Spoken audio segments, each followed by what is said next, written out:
Hi everyone, আজকে আমরা unboxing করব এই বেসিক প্রজেক্টরটা, যেটা মার্কেটে এখন 4000 থেকে 3500-এর মধ্যে পাওয়া যায়।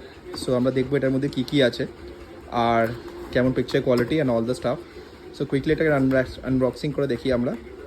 বক্সের মধ্যে রয়েছে প্রজেক্টর আর সাইডে আর একটা বক্স, যেটার মধ্যে অ্যাক্সেসরিজগুলো থাকবে।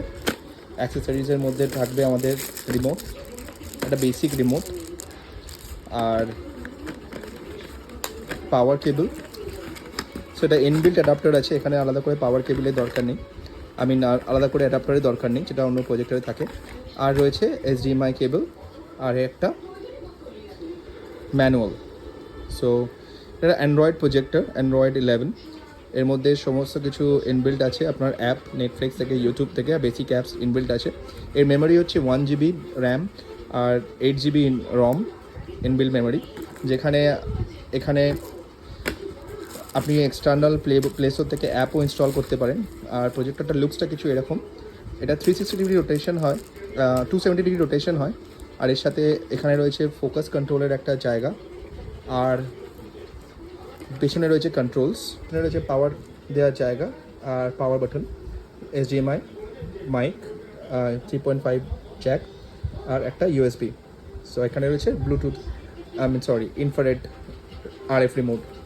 সো এই হচ্ছে বেসিক প্রজেক্টরটা, এটা পোর্টেবল, ক্যারি করা যায়। সো এর মডেল নাম্বার HY300। সো প্রথমে একটুখানি এটা ফোকাসটা নিয়ে আসতে হয়। সো ফোকাসটা অলমোস্ট আমাদের চলে এসছে। সো 3-4 ফুটের ডিস্টেন্সে অনেকটাই বড় স্ক্রিন দিচ্ছে। সো আর এখানে অটো অ্যালাইনমেন্ট আছে, অ্যালাইনমেন্টটা অটো সেট হয়ে যাবে। চলুন তাহলে এটা অন হচ্ছে,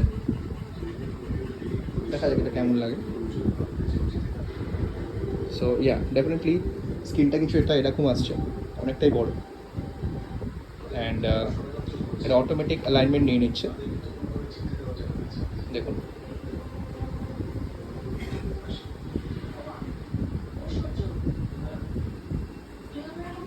সো ব্রাইটনেস যথেষ্ট ভালো, picture quality is dissent. So চলুন তাহলে আমরা চালিয়ে দেখি কেমন লাগে। সো গাইজ, অলমোস্ট ক্যালিব্রেট করার পর পিকচার কোয়ালিটিটা এরকম আসছে, definitely worth it, value for money. আপনারা কিনতে পারেন 3000-এর, is a very good projector. আর আমি যা যা কিনি সেগুলোই আপনাদের সবাইকে দেখাই। ভিডিওটা ভালো লাগে ডেফিনেটলি চ্যানেলটাকে সাপোর্ট করবেন আর ভালো থাকবেন। আর ডেফিনেটলি আমার দেওয়া প্রোডাক্টগুলো যদি ভালো লাগে আমাকে সাপোর্ট করবেন। Thank you.